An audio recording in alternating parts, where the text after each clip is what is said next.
despite the modern ways of celebrating the Lenten seasons. How do the retired nuns at Bahay Consuelo spend the traditional ways of Holy Week? Bahay Consuelo, being the home for the retired nuns, was built over 2 decades ago. The home that fosters Jesus' compassionate love and care in response to the need of the elderly sisters. Our team has witnessed its warmth and solemnity even before the Lent. So come with us as we unfold the glimpse of faith, hope, and love, how sacrificial service of nuns through traditional ways are being fully embraced even in this modern day.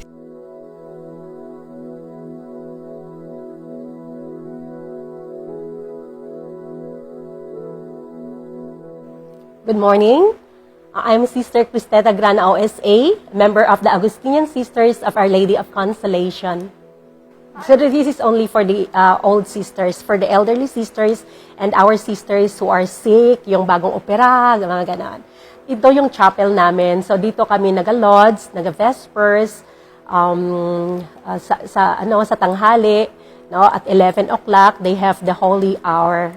Last Ash Wednesday, we have the putting of the ashes. Tapos, pag Palm Sunday, we also have our procession. Tapos, pag Holy Week, that is Holy Thursday, meron kaming washing of the feet. Pag Friday, that is procession again because that is a service. Good Friday is a service. And then Holy Saturday, that is silencing. So, we will just stay here, no, to be with Jesus. Yeah. And vigil, Easter vigil. So we have our retreat house, the Villa Consuelo Retreat House. So yung mga estudyante namin, yung mga pari, yung mga madre, also the lay people, especially the charismatic community, the Youth for Christ, the Couples for Christ, the Singles for Christ, and all people who wants to have a silencing and retreat and recollection, so they are all welcome here. Sister Cristeta, or known as Sister Kits, has shared that continuing the mission of Christ by particularly practicing the traditional ways of doing the Lenten activities shows their ancient Christian devotion that honors the sacred passion of Jesus Christ by pondering on the same path of Calvary that was walked by the Lord Himself. For her and other retired sisters of Bahay Consuelo, choosing to live their lives is not a decision, but a call to follow Christ. So we follow Christ in different paths. When we hear the call, there is always a response. Response to holiness, love, and service. So we are the hope of the church, the new evangelizers, missionaries, very creative and energetic. So be honest, be holy, be true to yourself, be real, be free, be faithful to God, be prayerful, and bring others near to God. In contrary to the popular opinion of unconditional love, sacrificing your whole life and keeping yourself in God was the greatest service that they have ever done. For sisters like Sister Kits and the nuns of Bahay Consuelo, choosing solemnity over the world was the greatest love they could ever experience. You're an inspiration, the Lord is using you. Your love and dedication in everything you do. You are a blessing to every life you touch. I met the Master because you love so much. Although they may seem fulfilled and complete, the nuns are like us too. People who are vulnerable, might become sick and even hopeless at times. Bahay Consuelo even become a home for them, comforting them most, even in their very last breath. So nanonood sila ng mga movies, no, ng mga spiritual movies, and then minsan nagkumakanta sila, no, so that is part of their libangan. Tapos kung anong mga activities, may bingo, may songka, no, for them to para hindi sila makalimot. Tapos, for example, kailangan yung doktor na approval ng doktor, your certification. So, we need to get a certification from the doctor, especially pag may mga heart failures, pag may mga sakit yung mga madre. So, hindi sila pwedeng umuwi sa family nila because they need somebody to take care with them. Even when the kind of joy that they have are different from what we know, Bahay Consuelo is filled with laughter and happiness through activities and routines they shared. Every, for example, January, that is the start of the Santo Niño. So we have our activities, we have the procession, and then pinapasuotan namin sila ng different ng mga santo, gano'n.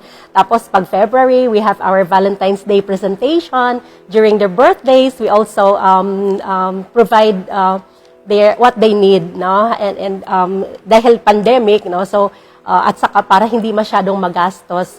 So ang ginagawa namin, for example, this coming April, 5 sila na madre na mag-birthday, so all in one. So lahat na yon to save also the money. And then the congregation always provide for us. We have schools, retreat houses, and dormitories. Despite the challenges and adversities, still faith, hope, and love remains in their heart as the reason of preserving the traditional ways in these modern days. So we need to entrust everything in God's care because we are nothing without God. We as Christians, we are nothing without Him. So we need to be creative in our dealings, in our daily endeavors. From this, we know that traditions are not about the practice, but it's about the heart that's willing to sacrifice. A sacrifice that means offering your life, not only to the Creator Jesus Christ, but also to the community that surrounds you. For Golden Nation Network, this is Jade Buhoy.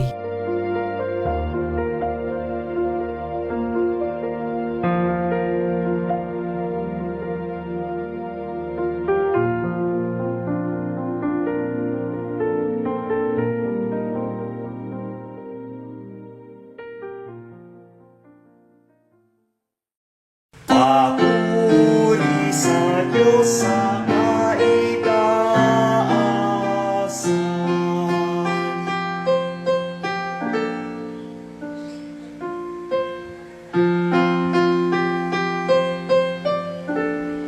Nakisabay at napahinto ka rin ba sa musikang iyong narinig? Nagbago at dumaan man ang panahon, ngunit nanatili pa rin ang mga tradisyon.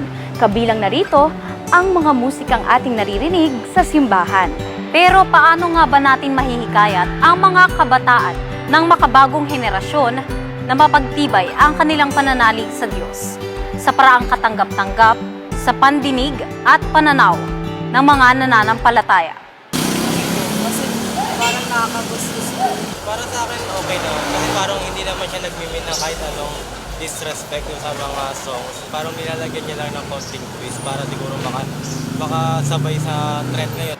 Ako si Amber Balidoy. At ako naman si Faith Valen Villanueva. Time first muna tayo sa masinsinan at pangkaraniwang panata tuwing Semana Santa. Kumbaga, sa pagkaing Pinoy, magpanghimagas muna kayo at makihahariak ay makijaming sa himig na handog ng tinaguriang The Catholic Comedian. Hindi kailangan boring ang pagiging banal, no? I am Romar Chuka. 31 years old na ako, pero sabi ng mga tao mukha akong 26 and a half, no? Tapos, taga saan ako? Well, ngayon, kung kunwari tatanungin ako ng mga tao, taga saan ka ba, Romar? Sabihin ko, taga Pilipinas. Kasi, hindi ko alam kung nasaan ako ngayon. Like, what do I mean? Minsan nasa Bukidnon ako, minsan nasa Cebu, minsan nasa Leyte, minsan nasa Manila. Pero tubong Metro Manila talaga ako. Professionally, I'm a licensed professional teacher. Nakapag-masters na rin ako sa Business Administration sa Asian Institute of Management.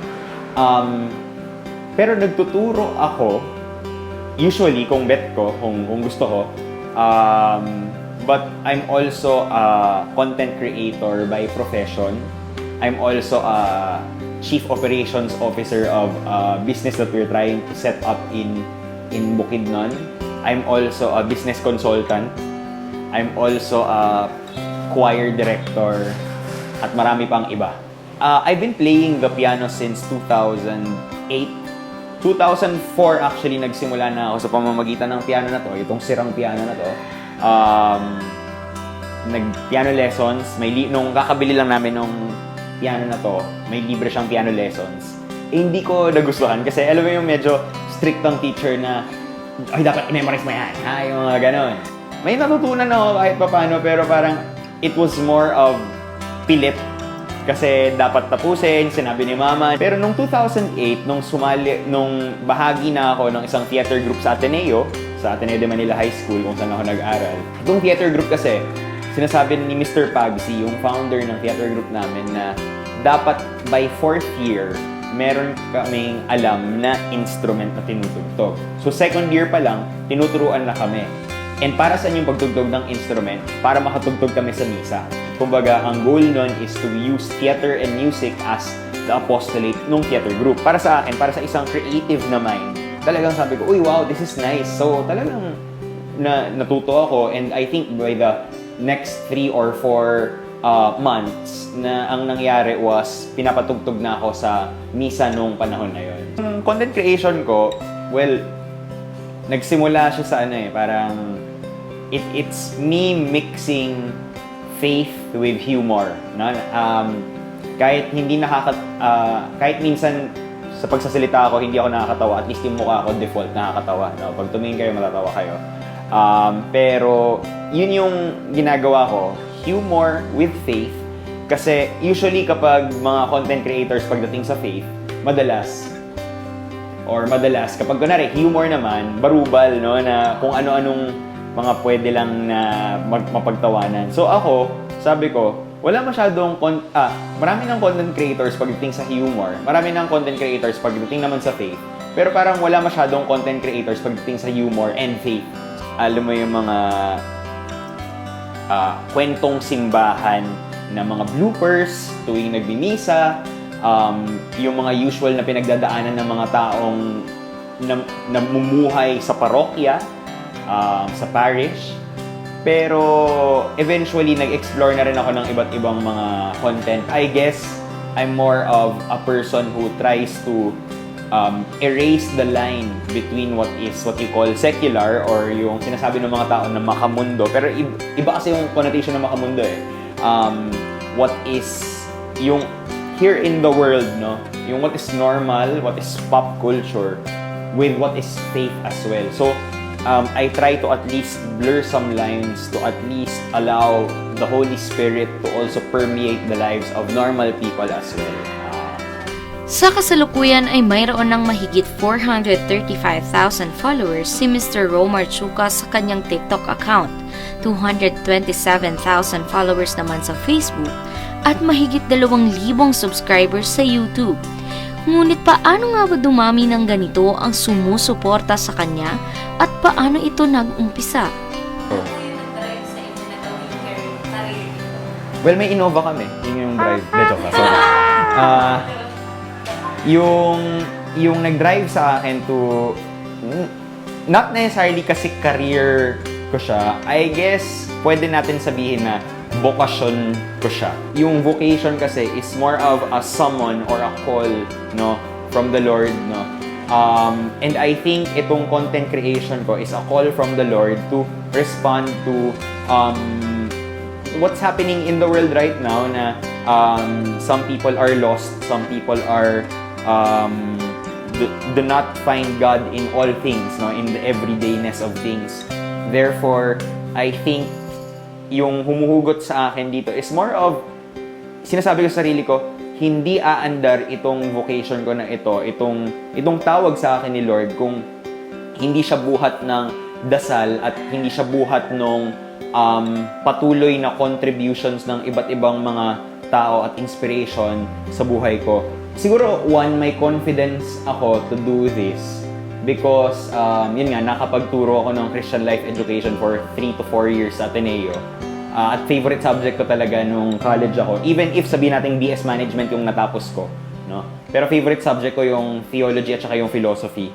So, pilosopo akong tao, no? Yung pagsilbi sa simbahan since 2008, I think that's more than enough for me to say na whatever I am doing is brought about by experience. May karapatan ako, quote-unquote, na magsalita about it. Well, because, for one, Katoliko ako, and I think everyone in the Catholic Church has a voice, no? Yun din naman ang sinasabi ni Pope Francis, no, na yung synodality in the church.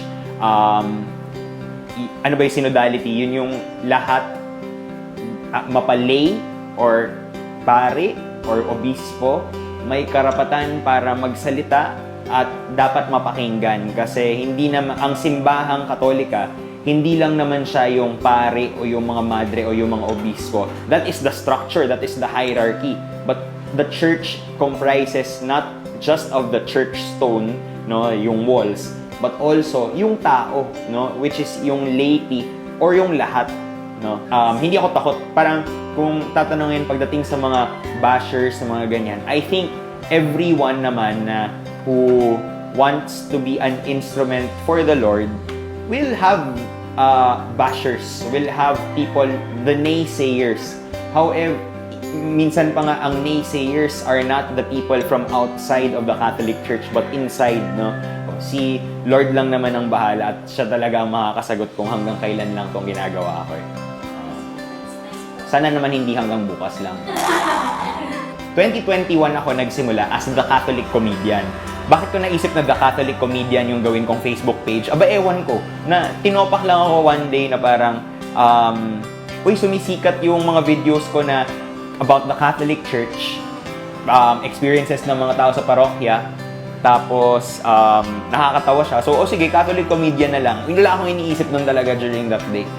Ginawa ko yung page na yun 3 days or 3 to 4 days after ko mag-viral doon sa video na ginawa ko na Anima Christi na napakahabang intro, tapos hindi alam nung choir kung kailan papasok kasi napakahaba nung intro.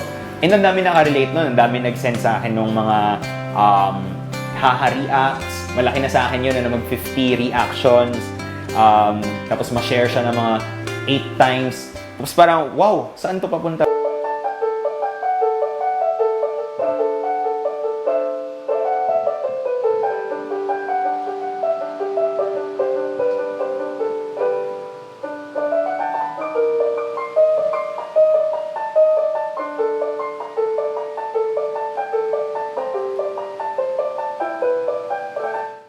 Minsan nakakatawa, minsan hindi.